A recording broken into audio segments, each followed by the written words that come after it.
Now, if you were God and you had sent your Son in the world to do something for the human race, not just for the Jews, but for the whole human race, and you wanted it told everywhere and you wanted it scattered, well, what kind of intervention would you make under those circumstances?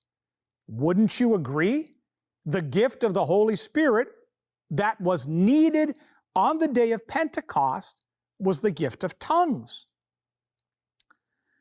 Now, I might astonish you a little bit. The only man on the day of Pentecost that was not talking in tongues was Peter.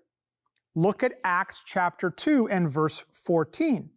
But Peter, standing with the 11, lifted up his voice and addressed them, "Men of Judea and all who dwell in Jerusalem, let this be known to you and give ear to my words." So now Peter was speaking in the language of Judea and Jerusalem and explaining to these people what was going on. So here were 120 who had received the gift of tongues, but not to all of them were given the same languages. So there's a little group over there from Crete and some from Parthia and some from Cyrene and some from Rome. And so they're like in these little clusters, and the disciples are meeting with them, and they had absolute freedom to tell them the story of Jesus.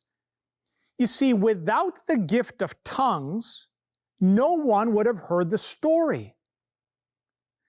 God never gives an unnecessary gift. It is always needed.